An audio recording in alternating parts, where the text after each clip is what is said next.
This is the Gentleman Podcast brought to you by Shane and Josh. Now, before we begin, have another glass of water.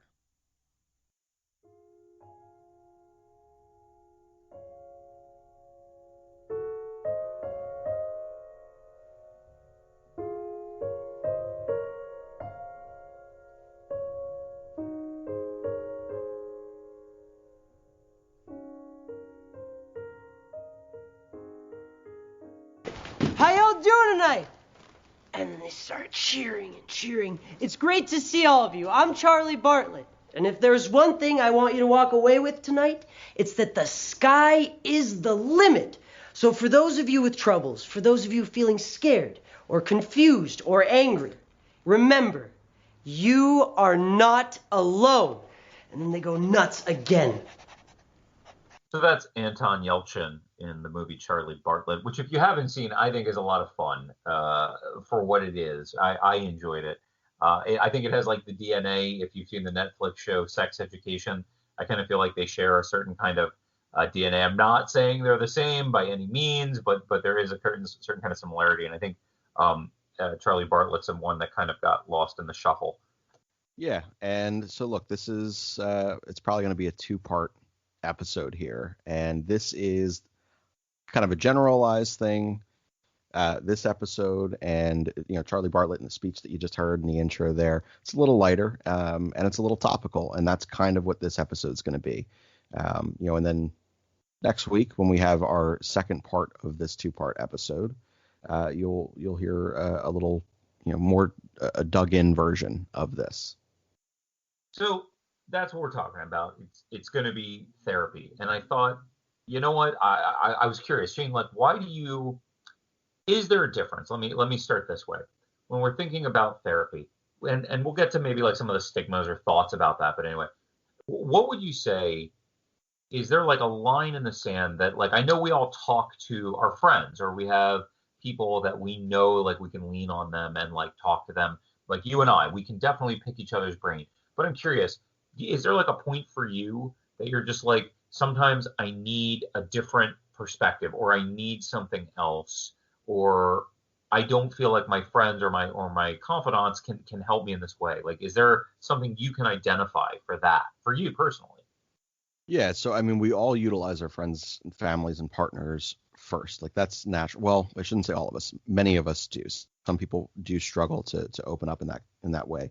But for me, I can typically tell how emotionally invested in me or the desired outcome is from the person that I'm speaking to. And if I can get that kind of feeling that they're talking to me, and maybe they're frustrated by hearing me, complain or vent about a particular thing, they may just kind of say that thing that you don't want them to say. And then that for me becomes the thing that really dictates it, when it becomes more of, the listener really just needs this conversation to be over, or this is what they would do, not necessarily what's in your best interest. Mm-hmm. And then you sit down, you have that check-in, and you say, you know what, I really need that unbiased source right now, someone who does not know me, who does not know the problem, does not know the desired solution from the three people that I've discussed this with already. That becomes when I say, you know what, now's a good time to kind of check back in with my therapist and give this one a go. How about for yourself? I mean, obviously, like, a therapist is, hopefully you've created that relationship where they do know you well enough. Like, I'm assuming in that scenario, it's kind of like they know me well enough and they know what's best for me, but that may not necessarily be what I want to do. So they're going to ask me the questions to help me like dig that kind of stuff in. Whereas, like, yeah, you're right. I hear that. That's a really good point. Sometimes, like, you go to your friends or loved ones, or like, I actually just had this conversation today where, like, I had a bit of a little bit of like a tiff with a friend of mine, because they asked me, like, they brought up this thing that was going on at home, and they basically kind of like opened the door to have this kind of conversation about it. And I was like, okay, well, like, I see where you're coming from, but what about this thing? And it got real defensive real quick. And I realized, I'm like, okay, well, if you don't want to, I felt like you've included me in here to, like, not necessarily give you guidance, but like to talk about this. To challenge But you, yeah. but exactly, to be challenged. But now what I'm seeing is like you don't really want to be challenged. You trust me well enough to share with me, and you're telling me you want an opinion, but what you really want here, or what you're most comfortable with, is Validation. Exactly. And that's where it's kind of like, you love your friends, you love your family, and you can't necessarily be like, I think you should go talk to someone else. But that's kind of the impression sometimes, you know? Yeah, but like why isn't that the response? Why isn't that a more respected response? Yeah, like in my opinion, I do believe that there are times where maybe I'm not comfortable asking because I do think that's the thing that people don't do often enough. Oftentimes it is, I'm going to tell you what I would do versus, maybe doing exactly as you attempted to do with your friend today, and ask the hard questions and make them critically think about whatever that problem may be, and have them work towards the solution that, honestly, and that's the thing about therapy, usually you know the answer, but it's the thing that's really hard to do or really hard to accept. And the way that you work through that is by, being asked really difficult questions and critically think through that process. So why do you think it is so hard for people to just say, you know what, I do think that there's a conversation to be had here, but maybe I'm not the tool in your belt right now. Maybe it should be somebody else. That's a good, you know what? So I think why that's a hard thing is because you don't want to seem like you're not there for your friend or your family member or whatever. So you're trying to be like supportive, and you don't want to come across as I don't think I'm the best person to help you with this, because I think part of that too is like, this is just me, it would be great. I think it would be really awesome if, like, when someone wants to like download on you and just like share or whatever's going on with them, if you could be like, and I do this with some people, but like you can't do, I feel like I don't have this openness with everybody, but to be able to say like, is this the conversation where you just kind of need me to listen? Or is this the conversation where you really want to interact? Because I 100% know that there are times where I will say, like, if someone asks me, I'll be like, I just need to vent. Like, I'm not looking for you to solve my problem. I'm not looking for you to give me thoughts or ideas or suggestions. Like, I just need to tell you what BS I'm dealing with right now. And I think, to your point, like, if we could do that with everybody, like where we could preface that, then it might be easier to say like, you know what? Today's the day where you just need to, be heard. I can totally hear you. But then tomorrow's the day where you're looking for that feedback. And I think you're right. We could be like, I don't think I can really give you the tools for this. But I also think it's because people come, I would come to you because I know you know me and I can trust you. Yep. And so I think that's the other thing too, is like there's some people, not everyone, but like some people, there is, I think, a little bit of a stigma, which is also something I kind of wanted to talk about, that unfortunately, like, I think when you think therapist, there's a whole like plethora of things that pop right into our heads, just through like cultural osmosis. There's sometimes a certain kind of stigma. And I do think that's gone away or going away. I agree. It's really great. I think people have acknowledged that. Yeah, absolutely. I mean, I'm going to school in this field as well. I have friends who work and own their own and operate their own practices in that field, and there is a growing sense of acceptance and normality to the mental health field, and in particular having that sit down conversation with that unbiased person. I do think that I hate the word normalized. Like I feel like it's being thrown out there so constantly in every capacity now. But I do believe that this particular conversation calls for it. That conversation is becoming normalized. And I think that's great because honestly, like there have been times where, and I've been in therapy on and off, since my early teens. And there have been times where, you know what, I just want to sit down and talk. There's nothing really wrong. But maybe for a large portion of my life, I was just not someone who really shared anything about myself. So for me, it was that opportunity to sit down and just talk. And I don't think there's anything. I don't think there has to be. Let me rephrase that. anything so negatively, stigmatized by the word therapy, and, sitting down and allowing yourself the freedom to have that conversation to work on you. Yeah, and I mean, I think I'm of the mindset that you use the word normalized, which I hear where you're coming from. That can be kind of loaded, everything gets normalized. But I do think you're 100% right. I think it's 100% applicable right now. And I can tell you, in my opinion, why. I already think it was on that path. But you want to talk about normalization? It's the pandemic. I mean, Sure. That mental health professionals, this is 100%. They are being called. They are just like frontline workers. Mental health professionals right now, that is so similar to the guy going to the ER. You know what I mean? Because everyone's been in such a horrific mental state. And to your point, like I'm of the mindset that sometimes you just need to exactly what you said. You just need to talk. I mean, like in the pandemic right now, there's plenty of people I know that by act of God, good for you. They're still doing okay financially. They still have food on the table. They still have access to toilet paper. You know what I mean? Like they don't. It's not the end days. There's a lot of people that aren't that privileged or lucky right now. But even if you're doing okay, there's so much mental stress and there's so much weight. And sometimes it's nice to probably talk to someone and just be like, I know I got it better than a lot of other people, but this is still just a really crappy year. It's a crappy situation.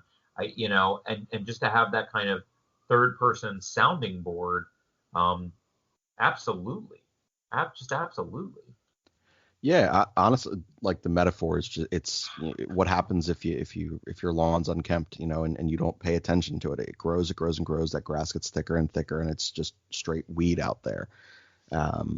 If you don't take the time to tend to that, it gets out of control. And ultimately, even if nothing's gone wrong, just as you mentioned, like, like maybe your circumstances aren't as dire as what other people's circumstances may be perceived to be, but in your own right, you do still have the opportunity, or you should still have the opportunity to say, but I'm not 100% happy, or I'm not 100% satisfied, or I'm a little confused, or I'm a little lost, and I just want to have a conversation, and it's manicuring that lawn, it's just making sure that you have the tools and you allow yourself again the freedom to sit there and take advantage of the opportunities that anything in that room really has to offer. Well, and everything you just said, a yes and, because apparently we're in an improv group now, a yes and moment to that was like, also just to hear that, like everything you said about maybe I'm feeling lost, or maybe I'm just feeling anxious or anything like that. The whole point is, again, I know you don't love the word in this moment, but to normalize those feelings. Like, I think that's part of the thing, like that you're not broken. There's nothing wrong. It's just that you're not feeling good in a certain area, and you're looking for someone to help you because you want to change that, and you don't have the tools to do it alone. So again, it's one of those things where it kind of normalizes, like I'm feeling a lot of stress, or I'm having issues in my relationship, or whatever that is. So I mean, I think that's great. And you mentioned, that you've gone to therapy, on and off for quite a few years. I actually have only ever attempted therapy, although I'm sure I have ex-partners that think I should be in more, but I've actually only ever attempted therapy. I was like in my like mid 20s for like a brief window, and I did try that, but I'm curious, like, I did that, and I was really I was not in a great place in my life, and I was really trying to just try to find like better coping mechanisms and tools. And the first person I spoke to this practice, I just really didn't connect with them. It just really was not working. And a buddy of mine that I had actually, he's has some chemical issues going on and has been in therapy forever. And so like I knew him as like a trusted resource. And I talked to him about it because I actually thought, like, is there something wrong with me that I'm not connecting here? I'm not doing this. And he gave me this really, really great analogy. And then I want to throw it back to you. And he said, look, if you bring your car to the mechanic and you say, my tires, I need 4 new tires, my tires are flat. And the mechanic comes in and says, okay, I see your tires are flat, but I really, really want to address this engine. He's like, the way I look at that is, I'm not saying there's nothing wrong with the engine, but I'm saying we also have to be working on these tires. And he's like, so the whole point there is like, if you're not feeling like you got the right mechanic, go to another mechanic and get that mechanic who says, yes, we absolutely, you can't drive without those tires, but you know what? We got to keep working on this engine. He's like, that's the person you got to find. And you just keep looking around till you get a good mechanic. And I that really spoke to me. And that's why, like, I actually wound up speaking to another person at that practice. I think only for like 1 or 2 sessions, and had a much better connection. Felt like we were much more on the same wavelength. And I was just curious, like, how's for yourself, someone that this is a process that you continue and do today. I'm just curious how that works for you, or have you had that experience? Absolutely. I had a similar thing. I 100% hand in the air. When I did not connect with the very first therapist that I was introduced to, I felt like I was the problem. Like I in that moment, seeing a therapist, feeling broken already, felt like, wow, I am so broken I can't even connect with a professional. And it was not until probably like my second stint of therapy. I was a little bit older at that point, and I was choosing to go. I was not asked to go or told to go. And I didn't connect. And it was actually the therapist there who had said, and it was after our second or third session together, and they had said, listen, I feel like you're not freely opening up to me right now. And I'm not telling you that it's a complete waste of your time. It's a tool that we can work through together. But I want you to know I'm not the only one here. If you're more comfortable speaking with, and then they went through all these different things, and they said, do you know what you're comfortable and who you're comfortable speaking with? I said, I had no idea. At this point, I'm not talking to anybody. This is my opportunity to learn. And they had said, well, why don't we start there? Let's start figuring. And we actually spent the next session just figuring out who that therapist thought might be able to better kind of unlock that vulnerability and that acceptance of vulnerability from me. And I think that's great, and ultimately, I've learned throughout, several different therapists over the year and several different practices that, how many first dates do you go on, but before you find the one where you're good to not go on any first dates anymore. You want to go on a second one.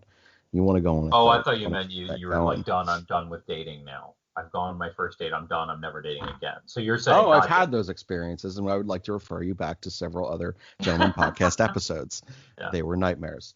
But no, and that's exactly it. You're not always meant to connect with every single person you meet. You're not meant to be friends with every person that you meet. Sometimes you just don't connect. And I think the biggest think that's like part of the process of it? Absolutely. Yeah. Okay. 100%. Right. If you're sitting there and we keep saying 100%. We talked about this off air before. Yeah. That's the second time. 100%. Like 99.9%. 99%. There you go. We'll just shake up the percentage there. But yeah, it's absolutely part of the process.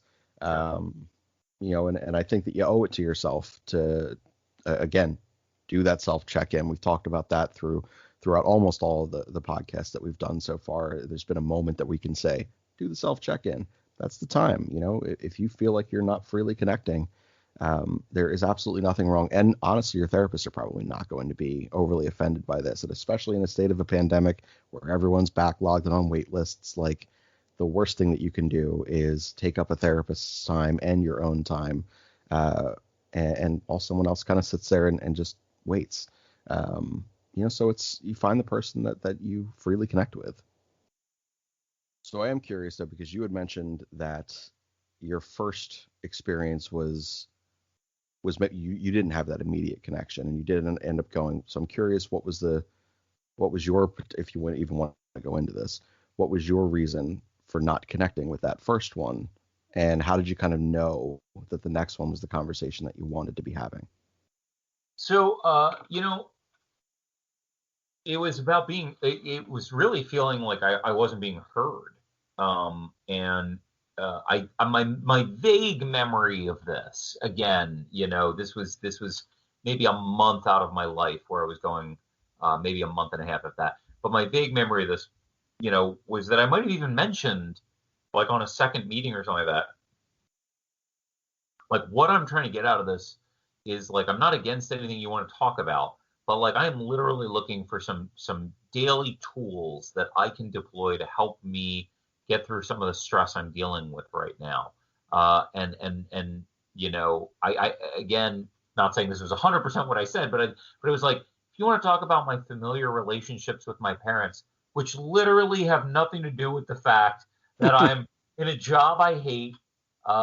You know, I love my parents; they're great, and I just got out of a relationship that's left me heartbroken, and I feel like I'm in free fall because I don't know what I should be doing professionally. And you know, 30 is not that far off.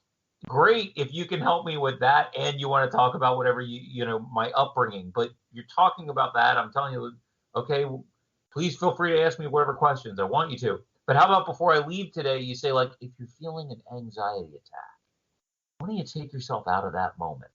You feel like it's trouble. One valuable piece of advice. Yeah, exactly. Like the tires. Address the tires. Exactly. And that's it. It's just like, say, like, hey, feel empowered to say, whatever the situation is, I'm really feeling overwhelmed, and I have to just excuse myself for a half hour and try to like wrap my brain around. Or if you're feeling like despondent about something, you know, what is the thing that triggered that despondence? Is this, what can you do to change that? You know, create a new neural pathway, like something to grab onto in the moment to make me feel like, oh, great, you know why I'm here, versus, you know, you want to psychoanalyze me.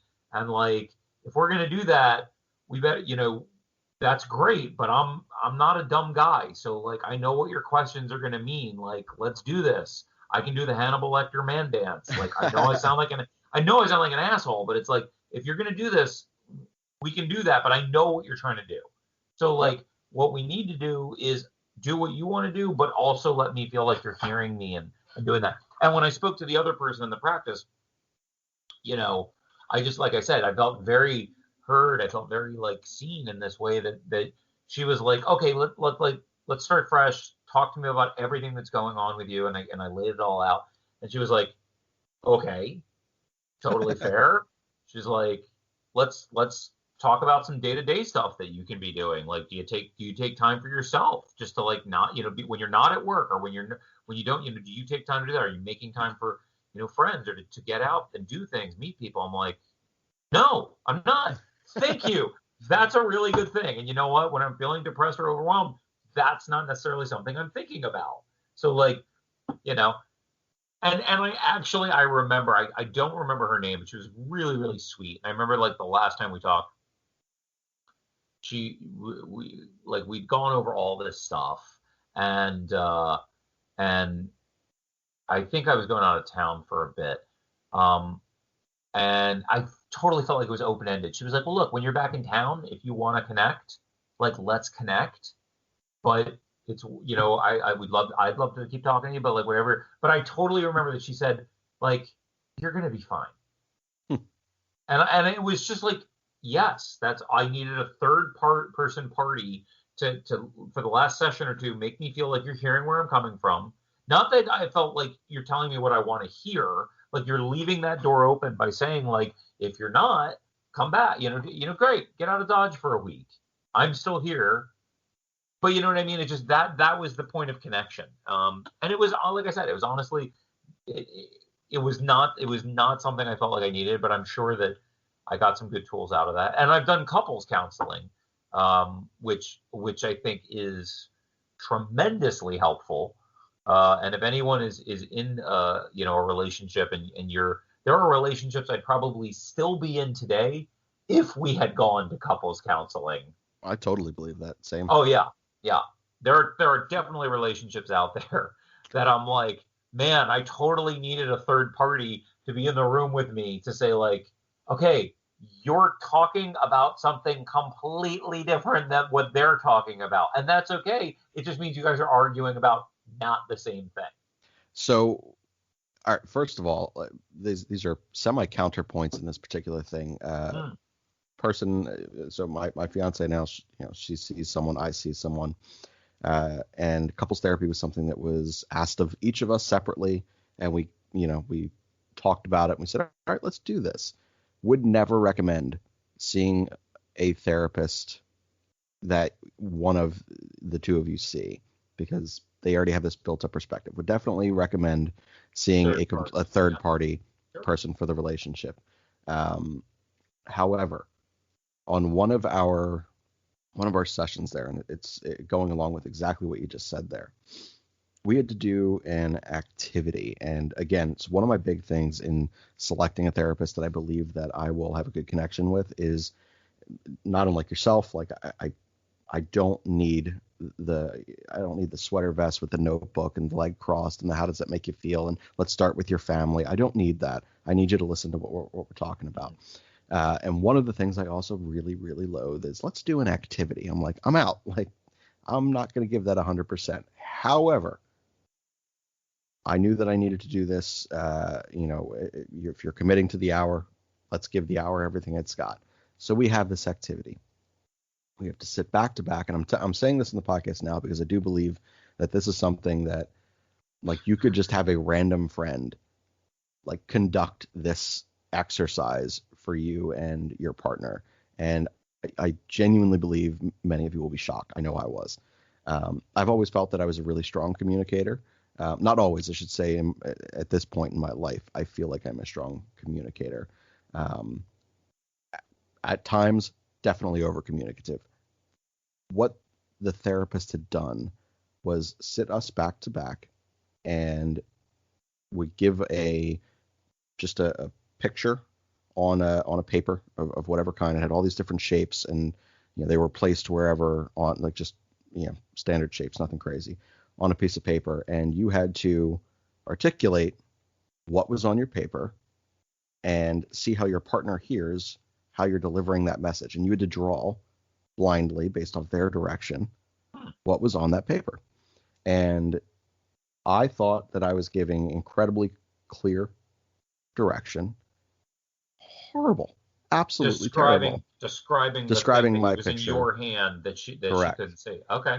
And because you have a time limit there, and I was over communicative in that moment, and I jumbled things up and I made things confusing for my partner. And the picture, while not terribly, it wasn't super, super, super far off, but it definitely wasn't super clean. And then when Stephanie had her photo or her picture that she gave to me, it was one of those moments where it was like she was a more definitive and precise communicator, and I was a better active listener. It was very, very close. And it's shocking to see, wow, why did my picture not work? Was I over communicating? Was she not the strong listener in this point? And that's what your third party does.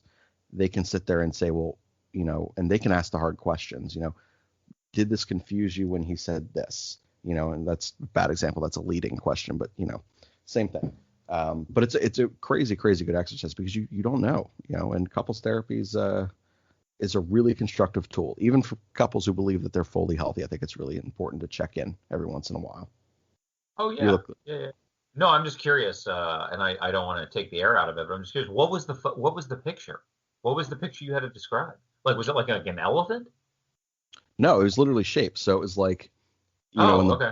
Yeah. So like if I was to sit here and say, approximately half of the page on the bottom is a rectangle, and then say whatever the top right quadrant of the paper, there is a small circle about an inch in diameter. It's like that kind of stuff, and it's how you describe very basic shapes and where they're placed and plugged on the sheet. Super. Okay.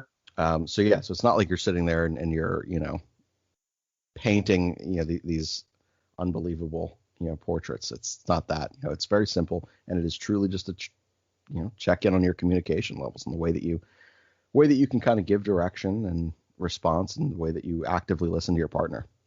No, that's awesome. By the way, you just saying that totally made me think, like, I would 100% go to Bob Ross as a therapist. Oh my God. Like, yeah. Oh, that little tree right there. It's just, isn't that nice?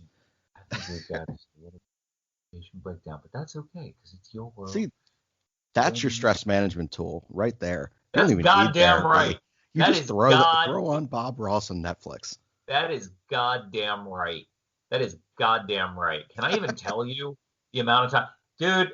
Now we're way off topic. We are just so off topic. But there was like so many nights when I found out that Bob Ross was on YouTube that like there was months worth of like, okay, I'm just gonna turn on Bob Ross. Like an ex partner and I, we used to watch Bob Ross in bed at night, and I'm like, this is like such the moment of Zen. Do you know how much better our country and our world would be if everyone just flipped and watched Bob Ross? And another thing too, it says a lot about that guy that I'm like, my God, you just made this painting in 30 minutes. And I'm not saying that this should be hung next to like, a Da Vinci or something like that. I'm not saying that, but just the fact that in 30 minutes you have formed something to completion, like that's amazing. Yes. Yeah. Bob Ross porn, ladies and gentlemen. And I don't mean like literal. I just meant like I can watch that shit all day. You just turn it on. If there was a Bob Ross marathon, I would be lost. It's like watching HGTV on Sunday with Hometown. Your day is gone. That couch owns you. Nothing else matters. Oh God, Bob Ross. Well, there you go. That was that. There was that big thing. So no, I mean, I know we've jumped around a little bit on that, but you know what it is? And maybe we should have kind of opened with this. You're not broken, and there's no shame, and there's none of that. But a gentleman or a gentle person, you're going there because you've identified something that you try to want to make better, and you're taking ownership for that. And I think that's what you do. Like a gentleman or a gentle lady person, you take ownership and you try to be proactive and say like, okay, I've identified something that needs to be addressed, and I'm going to do it. And if I can't do it, I'm going to connect with someone that can help me do that. I've mentioned before, like having partners with anxiety and stuff like that, and being in a relationship with a partner that if they have their own therapist or they're trying to take care of their stuff, right? They're staying on top of their stuff. That helps me. You have the tools now to help me to learn how to help when you're feeling anxious. You know what I mean? Like it's a wonderful thing. It is a wonderful thing, and I do think like if there's nothing else to be taken from it, like you are not broken. You've just, I think you said it perfectly, identifying something that you want to make better or something that you would like to change. And like I said, oftentimes, like you get into the room, and if you connect in a way that I've had the pleasure of connecting at this point with several different therapists over the course of my life, you're not, I don't want to say that you're not finding out new things. You're actively building up the courage to listen to the whisper voice as opposed to the loud voice. A lot of us know, and I know in my particular case, so we'll speak just about me for this moment.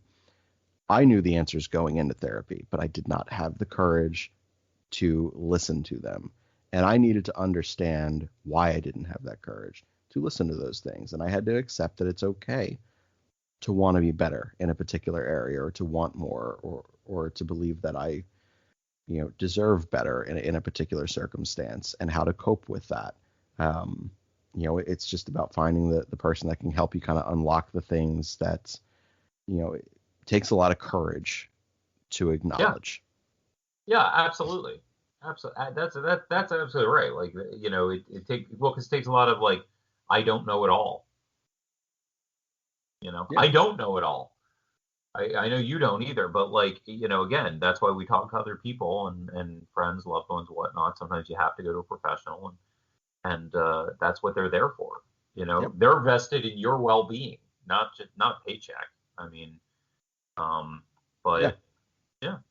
I'm curious though, we're talking about it, and again, I'm very privileged that I haven't had to experience this, but like, I'm wondering if there's people that have been in therapy and have the one-on-one in person, and now because of the pandemic had to convert to the Zoom session and the teleconferencing, and I'm wondering, I don't have an answer for this. People listening, if you do, please feel free to reach out. But like, I'm wondering, is it still working for them? Do they feel it's problematic? I mean, I'm not talking about the tech end of it, like where Sure. your signal drops. I'm saying, do they still feel like, yes, I can get something out of this? So I obviously, almost everything was done in person. The pandemic hits, and uh, my last maybe 15 or so sessions were done virtually. And what I will say is, I think the hardest thing is a big part of finding success in that room is the environment created within that room. There is, in the at the practice that I was last at, most of the rooms were fairly similar, but they did a great job at creating an environment that reduced stress and made you feel safe and like you could speak whatever it was that you needed to speak. A lot of us have trouble at home in some capacity. And if you need to discuss something that's going on with your partner, or you need to discuss something that's going on at work, but you haven't yet told your partner because you don't have the tools to know how to tell your partner. Now imagine having that conversation through a computer, with headphones on or whatever you have, and maybe your partner's in the room next door, and they're overhearing this, and now you have to have another conversation. That's the Sure. hard part. So is trusting yourself to like, I went for drives online. I went for drives and I sat in empty parking lots, and I just used my phone, because for me that was the only way I could create that freedom and that same comfort and ability to be vulnerable. Wasn't able to do that at home, and I think that's probably one of the biggest things about shifting from a space you feel safe in to a space that actively creates stress at times, not for everyone. Yeah, I mean, that's a really, like, I hadn't even thought of that. That's a really good point. Like, how does that affect if you want to talk about maybe the other person is in the other room? Yeah. That's a really valid. Like I said, I'm curious. Like, if people listening have any feedback, please reach out. We always like to hear that kind of thing.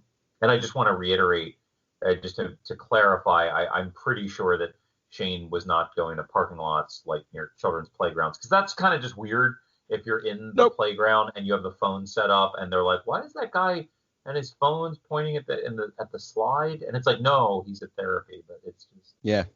yeah, That never happened. That was that an never empty, happened. closed, giant parking lots. And I have multiple times, whilst in that parking lot, had an officer drive over and be like, dude, it's 9:30 at night. What are you doing? And I'm like, literally, see this man on the phone right here? He's my therapist. And he goes, makes a lot of sense. You're in an empty parking lot talking. Carry on. So it has happened before. We're not at, Sure. obviously, a child's park.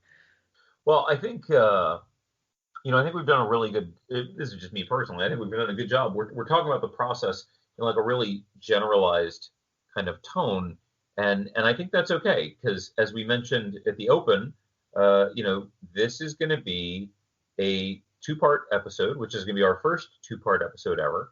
And right now, what we wanted to do was kind of create an overview and just talk about some ideas and some points here.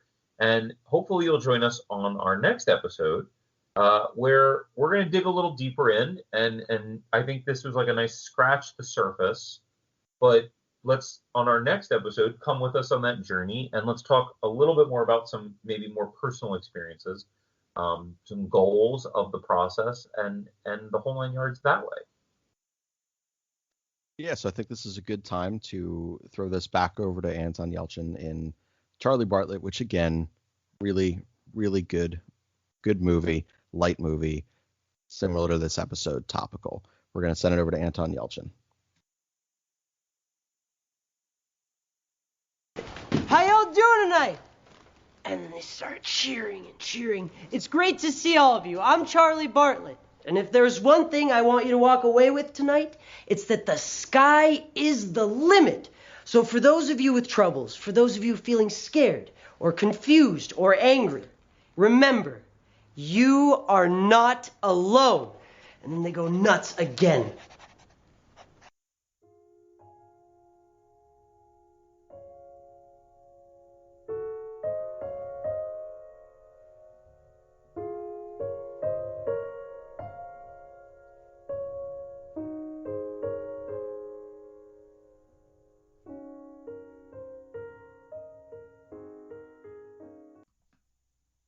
This has been another episode of the Gentleman Podcast, brought to you by your hosts, Shane and Josh.